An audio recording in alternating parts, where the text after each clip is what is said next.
On parlait du potager l'autre jour. Alors je vais vous le filmer à partir de l'ouest pour éviter d'être ébloui par le soleil qui passe à l'ouest. Ça c'est un noisetier, c'est un rejeton apporté par notre ancienne voisine en Hollande. Elle avait un noisetier comment ça s'appelle ces noisetiers qui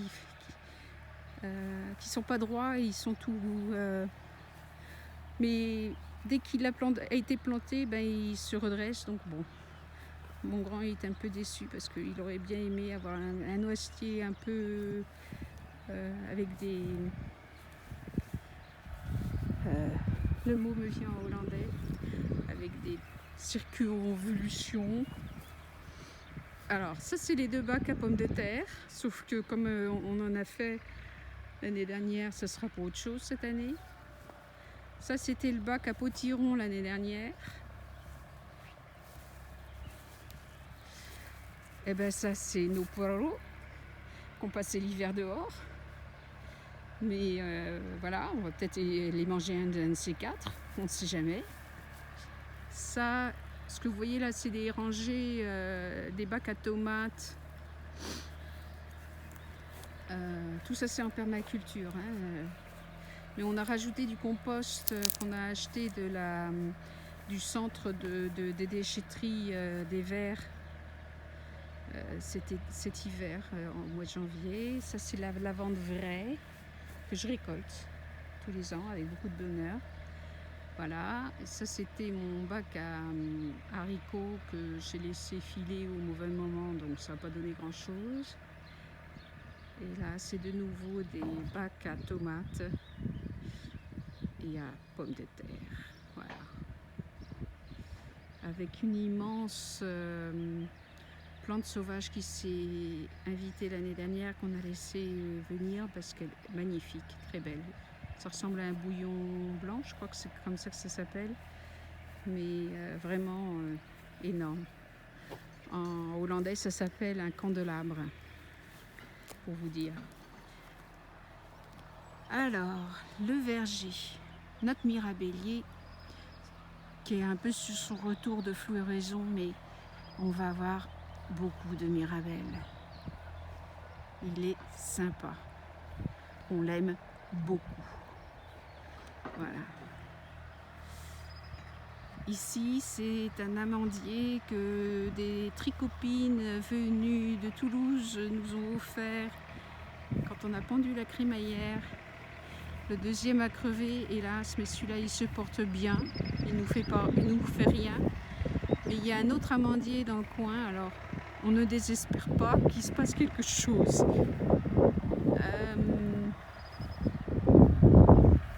Ça, c'est notre reine de rainette, qui a toujours un peu du mal à démarrer parce que ça fait bouffer les premières feuilles par des chenilles, ensuite par des pucerons noirs. Mais après, ça va mieux.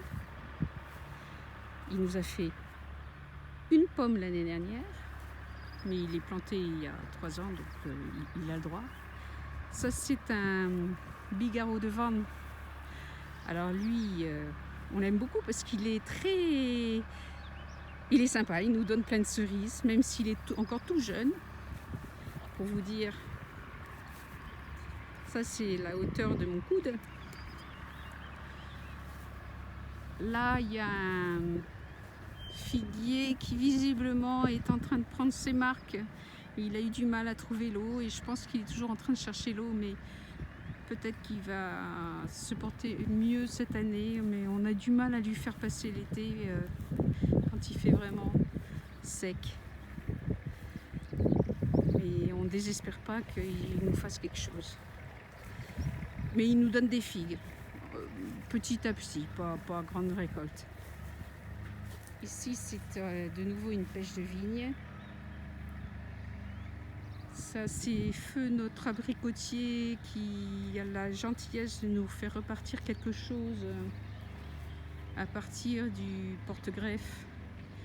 Je vous en dirai plus plus tard cette année parce qu'il a beaucoup fleuri, donc on va avoir enfin une idée de ce que c'est. j'ai mon idée que c'est un prunier. Là, c'est la rangée des baies qui en fait ne sont pas bien placées dans ce potager en plein vent et en plein cagnard. Enfin, je dis en plein vent, on est quand même protégé par le petit bois, mais c'est quand même un climat un peu rude.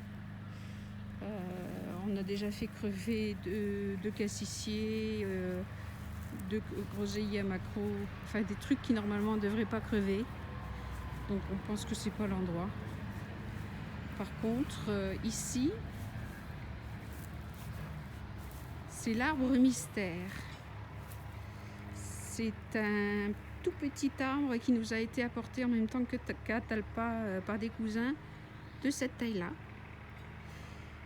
Planté en 2016, c'est la première fois qu'il fleurit. Alors on va savoir ce que c'est. Je pense que c'est un péché, mais je sais pas. Si quelqu'un peut me dire, ça serait le bienvenu. Et là, l'année dernière, j'ai planté une myrtille cultivar. On va bien voir ce que ça va donner. Mais elle repart, ça va.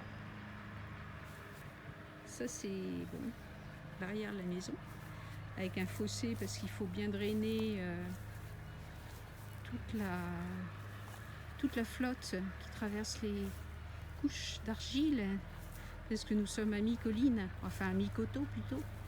Et je vais vous faire un autre film pour la partie ouest. Alors, au prochain numéro.